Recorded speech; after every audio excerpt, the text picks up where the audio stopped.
Testing. Share your.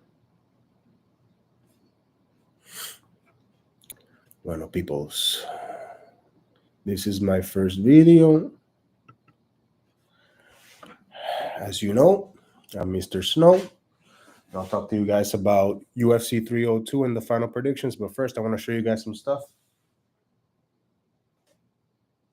This is my treasure. My Mike Tyson signed glove.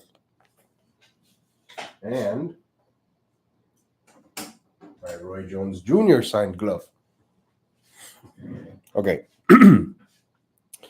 Well, getting that out of the way, let's get to the UFC 302 main card predictions.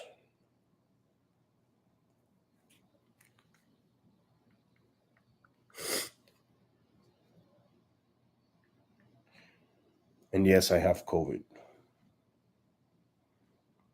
Stay safe out there.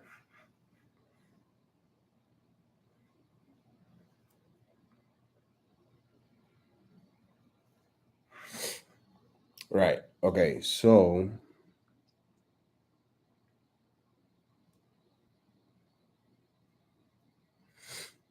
oh God.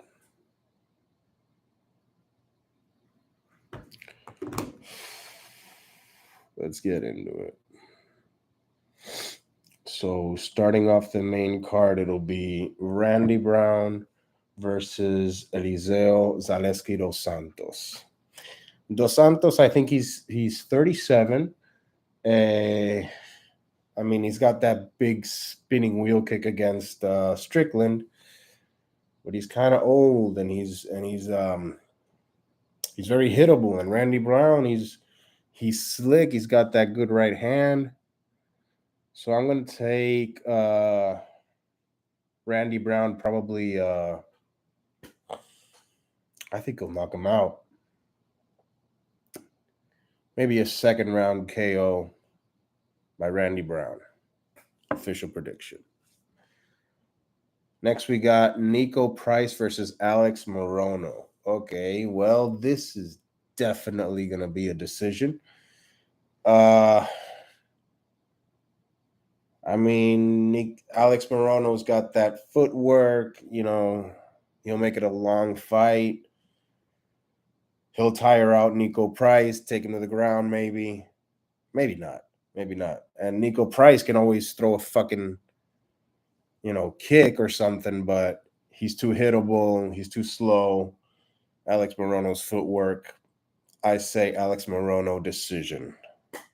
Next up, we got Kevin the Trailblazer Holland versus Michael Oleshenchuk, whatever.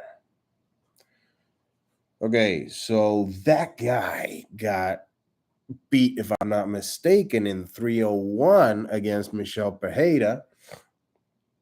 And Kevin Holland he's much faster, hits hard, and he looks good at middleweight. If the person doesn't just drag him down and make it a boring fight, Kevin Holland usually's got a shot. I say Kevin Holland probably knockout as well. And I'll say first round, you think? First round knockout or second round knockout? I say second round knockout. And then we got the good ones. Sean Strickland versus Paulo Costa. Okay. Paulo Costa, T-Rex arms. You know, he's too susceptible to the straight punches and the long jab from Strickland. And what can I say? Oh, Paulo he looked like he got that staff.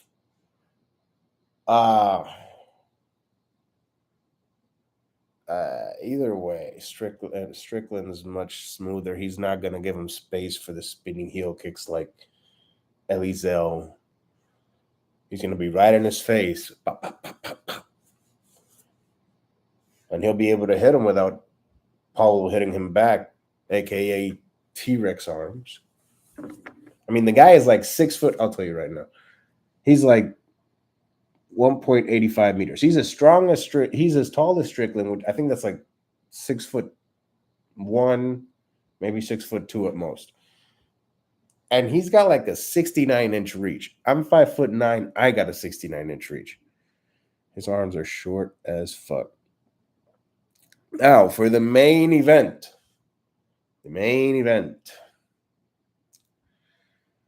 Islam Makhachev versus Dustin Poirier.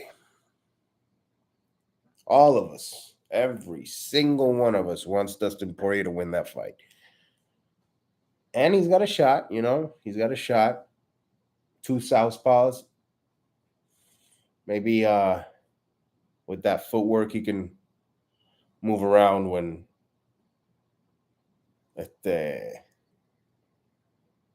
Islam comes in, eventually catch him with a right hook. Doubt it, but if Islam wants to how can I say, show off his boxing skills. He said he can box with Poirier. If he decides to be that stupid, he might get caught with a check right hook. But besides that, in the press conference, which is what I will talk about, or I'll talk about it right now, Islam and Poirier had a heated argument. And I think Poirier looked nervous. I think he looked hype nervous, but he was still nervous. And that might not work for him come fight night. Oh, God. Fuck COVID. Okay. Next, I want to talk about Ferguson versus Chiesa.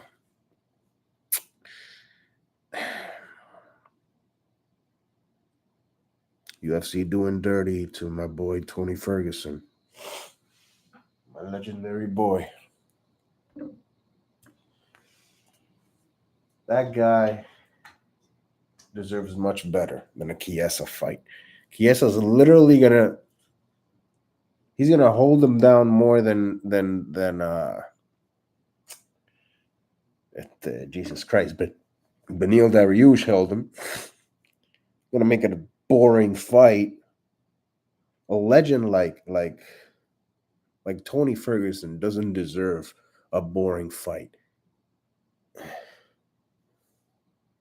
And if it's gonna be someone that's not gonna hurt Tony too bad, I mean, come on. Chiesa, a guy. Tony can still fight. He can still punch. I mean, he could fight someone like I think he could fight Alex Morono. And you know, the elephant in the room, everybody wants the fight that should have made sense, that makes sense, that should have happened, is Nick Diaz versus Tony Ferguson. It was a good fight, but I personally think probably the UFC don't want to do it because well, it looks like Ferguson's got too much respect for the Diaz brothers, and it looked like he didn't even want to hit Nate Diaz. And I don't think Nick likes to fight the guys that his brother has fought. And you know, Nick wants. I think he's thinking about title aspirations, and he wants a ranked guy. That's how tough he is, you know. But in saying that, he's fighting Vicente Luque, and I gotta say, I mean, love them both, but their last fight, they both quit, you know, and you know, Luque, he got hit with some big shots against Neal, and he had like a brain hemorrhage or something. So it makes sense that he would that he would play it safe, you know, and that he might want to get out of there the second he was hurt. But Nick Diaz, I mean, it kind of impressed me how slow he looked and unmotivated. And I've seen some clips now where he's training, he's jumping the rope, he looks a little faster, but we never know that how he's going to look on fight night. And it's been like what, at least 2 years since he fought Robbie Lawler. I don't know if he's going to be any faster. But saying that the fight is 5 rounds, and I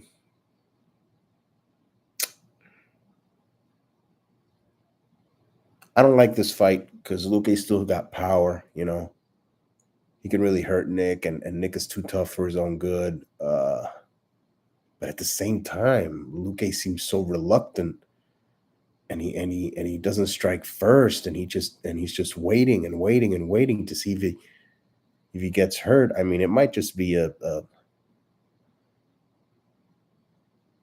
good fight, maybe a slow pace, but you know, for two warriors, you know, I think it would go all 5 rounds. And if it doesn't, if by some miracle Nick Diaz hurts him, he can finish him in the later rounds. He might get him tired, you know, submit him. Luque's got that tendency lately, right, to kind of just drop, just pull guard, and for no reason.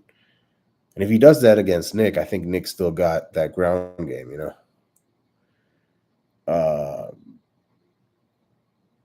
Well,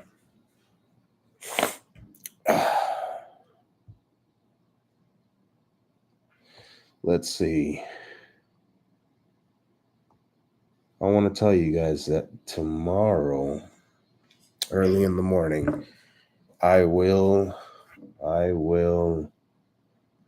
go live on the One Championship Friday nights, but it's going to be my morning. So stay tuned for that reaction. And I'll do the same for the bare knuckle event later tomorrow night.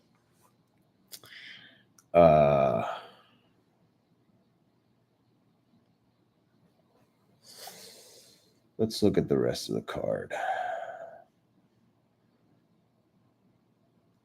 But before that, I want to say there's going to be a segment in this channel where I'm going to give one crazy prediction of the week. And so, yeah, I don't know if I ever gave my final prediction on Islam Makhachev versus Poirier, but I believe it'll probably be with how pissed Islam looked after he MF'd, you know, after Dustin Poirier MF'd him. Well, I think Islam might be going there to make a point. So I will say a second round submission. Probably, I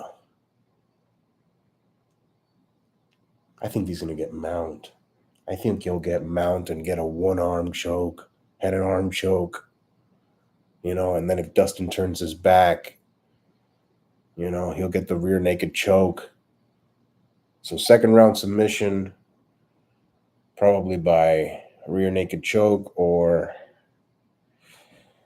I mean, he might want to ground and pound him just to, you know, hurt him bad, prove a point. But I think Dustin's got a crazy chin, so it'll probably be a submission. It'll probably be like I said, second round, head and arm, or the rear naked choke when Dustin turns his back. This one's going out there to prove a point. Now, the crazy pick of the week would probably be Dustin Poirier getting him with a check right hook while Islam is coming in. Maybe if Islam is trying to prove a point about how his boxing is so sharp, and if he does that, he'll be risking something with Poirier because Poirier's boxing is very slick. He's got good defense, and he might have the best right hook in all of UFC. Now, let's check the rest of the card. Oh, Mickey Gall is fighting. All right, we've got at flyweight Mitch Raposo versus Andre Lima. Oh, man. I mean,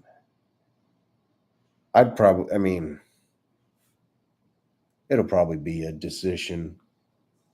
Probably Andre Lima will get it. Then we got Aileen Perez versus Jocelyn Edwards. Not the biggest fan of the women's fights, but I'd probably give it to Aileen Perez by decision. And then the last fight in the early prelims, we got Mickey Gall versus Balil Hafez. Balil Hafez, I saw him fight last time. He fought he fought JDM. He held him down, and Mickey Gall is, he's only 32. I think Hafez will just drag him down and be too strong for him. Then we go to the preliminary card, but I didn't say who would win. I said, Mickey Gall. I said Balil Hafez will probably take it by a boring decision. So these early prelims are probably going to be 3 decisions, that flyweight fight is actually pretty good. It might go swinging hard. Now, Jake Matthews versus Philip Rowe. Philip Rowe, dude, that guy gets hit hard, and I remember that he got hit by that Russian guy. And he was just like frozen when he kicked him. He's gonna get hurt. He's fighting Jake Matthews, who's a beast. He's got power in both hands. We got Grant Dawson versus Joe Selecki. I think we haven't seen Grant Dawson since he got knocked out by Bobby Green. I always thought Grant Dawson had, pretty good. He gets hit, but he has good recovery. Good. I don't know if it's his chin. It's more like recovery what he's got. But in saying that, I will probably take Grant Dawson by. I don't know, by decision or submission. I'll say Grant Dawson gets it done by submission. Then we move on to Jailton Almeida versus Alexander Romanov. Now, this is an interesting fight because Jailton Almeida is coming off that crazy KO against Curtis Blades. Now, Alexander Romanov is not as fast as Curtis Blades, but he's as strong. So if he sprawls and just elbows and punches the shit out of Almeida, I think he can get it done, and I will be rooting for him. I think Jailton Almeida is a little bit overrated. I don't think he's a real heavyweight, and Alexander Romanov is a huge heavyweight. Don't get me wrong, Jailton Almeida can, just hold him down and make it a boring decision. I don't think he's going to submit him because Romanov has such a huge freaking neck. Yeah, either way, so I'm going to take it. Alexander Romanov, I think he'll be taken down at first, and then he'll come back. So I'll say, man, I got an obsession with these second round. But I will say a second round KO for Romanov. And the last prelim is Cesar Almeida versus Roman Kopylov. That's that Russian, man. That guy is a beast. Obviously, I'm taking Roman Kopylov. I'll even say a freaking first round KO. And, well, I think that's pretty much it. My first video is barely 20 minutes. Well, that'll be all. I will talk to you guys tomorrow early. Peace.